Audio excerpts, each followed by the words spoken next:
তৰুণ চাহি এতিয়া বৰ্তমানলৈকে আৰক্ষীয়ে গ্ৰেপ্তাৰ কৰা নাই আৰু আপোনালোকে প্ৰতিবাদ সাব্যস্ত কৰিছে আৰু আজি আপোনালোকৰ নেতা শৃংখল চেলেগৈ আৰক্ষীয়ে এৰেষ্ট কৰিছে, কি ক'ব? আশ্চৰ্যজনক বিষয় এটাই ইতিমধ্যে বিলাসিত অসমত প্ৰায় 250 আমাৰ সৈনিক সতীৰ্থ ইতিমধ্যে তেওঁলোকে আটক কৰিছে বা গ্ৰেপ্তাৰ কৰিছে।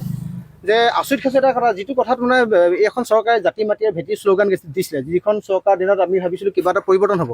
এই আমূল পৰিৱৰ্তনৰ বিনিময়ত আমি দেখিবলৈ পাইছোঁ যে বৰ্তমান সময়ত আমাৰ থলুৱা খিলঞ্জীয়া মানুহক তেওঁলোকে হাতত হাত কেৰেৰে লগাই চুচৰাই জেল হেজলৈ প্ৰেৰণ কৰিছে। তাতোকৈ ডাঙৰ কথাটো হ'ল যে এখন চৰকাৰ দিনত অসম পুলিচ চলি আছে নে, এওঁলোক অসম পুলিচ হয় নে তেওঁলোক বিহাৰ পুলিচ হয়।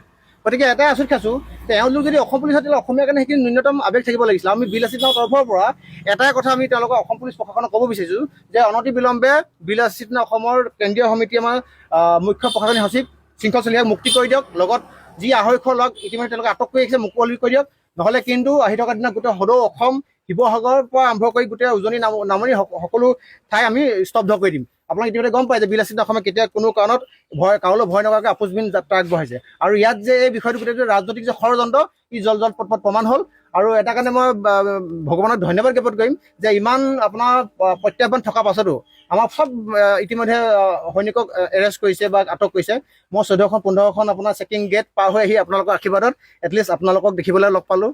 আৰু এইখিনি ভগৱানৰ শ্ৰীচৰণত মই প্ৰাৰ্থনা জনাইছোঁ। আৰু আহি থকা দিনত জাতীয় জীৱনৰ যি সংগ্ৰাম, এই সংগ্ৰাম সদায় চলি থাকিব। ইয়াক খালি এবাৰ মানে কি ক'ম, হাৰ্ড ৱৰ্ক কৰি নহয় বা স্মাৰ্ট ৱৰ্ক কৰি কৰা হ'ব। তৰুণ চাহিক যদি গ্ৰেপ্তাৰ নকৰে এই প্ৰতিবাদ চলিয়ে থাকিব। ৰাজনৈতিকভাৱে এখন চৰকাৰক কিমান দূৰলৈকে শেষ কৰি দিব লাগে তাৰ দায়িত্ব বিলাসিত অসমে ল'ব এবাৰ। ধন্যবাদ। আপোনালোকে 12 ঘণ্টাৰ পৰা যে 24 ঘণ্টালৈ যি 12 ঘণ্টা বা 24 ঘণ্টালৈ এটা কাৰণে বান্ধি দিয়া হৈছিলে যে হেৰিয়ক কি শৃংখল চলিহাক এজন OC-য়ে ফোন কৰিছে। শৃংখল চলিহাক OC যোগে সলনি যদি এজন DGP-য়েও ফোন কৰিলেহেঁতেন তেতিয়া আমাৰ অলপমান কিবা এটা ক'ৰবাত একচেপ্টেঞ্চ এটা থাকিলেহেঁতেন। তেতিয়াহ'লে আহি থকা দিনত মোক হোমগাৰ্ড বা পিয়নে ফোন কৰিব লাগিব আমাৰ নিচিনা সৰু নেতা পালি নেতাক। গতিকে এটাই কথা, যিমান এওঁলোকে উৎপাত কৰিব সিমান আমাৰ উৎপাত বাঢ়ি যাব। ধন্যবাদ। জয় অসম। শংকৰজ্যোতি বৰুৱাৰ ক্ষেত্ৰত এইটো ৰাজনৈতিকভাৱে এইটো মানে কুচক্ৰান্ত, তেখেতক ৰাজনৈতিক কেৰিয়াৰ ধ্বংস কৰাৰ কাৰণে ইয়াৰ আপোনাৰ তেজ গোলা বুলি কোৱা যিজন আপোনাৰ বিধায়ক, তেখেতে চিধাকৈ জলজত পটপটকৈ তেওঁৰ নীতি নিৰ্দেশনা আৰু তেওঁ ৰিম'ট কণ্ট্ৰলত চব চলি আছে। ইয়াৰ SP, ইয়াৰ OC DC চবেই তাক কাম চলাই আছে। ধন্যবাদ।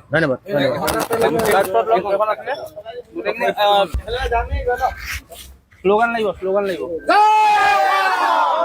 বিলাসিত অসম জিন্দাবাদ, জিন্দাবাদ, জিন্দাবাদ। বিলাসিত অসম জিন্দাবাদ, জিন্দাবাদ, জিন্দাবাদ। বিলাসবাসী জিন্দাবাদ, জিন্দাবাদ, জিন্দাবাদ। ডিব্ৰুগড়বাসী জিন্দাবাদ, জিন্দাবাদ, জিন্দাবাদ। তিনিচুকীয়াবাসী জিন্দাবাদ, জিন্দাবাদ, জিন্দাবাদ। বিলাসবাসী জিন্দাবাদ, জিন্দাবাদ, জিন্দাবাদ। শংকৰ বৰুৱাক বিনা চৰ্তে মুক্তি কৰক, মুক্তি কৰক, মুক্তি কৰক। শৃংখল চলিহাক মুক্তি দিয়ক, মুক্তি দিয়ক, মুক্তি দিয়ক। বিলাসিত প্ৰতিজন সৈনিকক মুক্তি দিয়ক, মুক্তি দিয়ক, মুক্তি দিয়ক। এই সংগ্ৰাম চলিছে,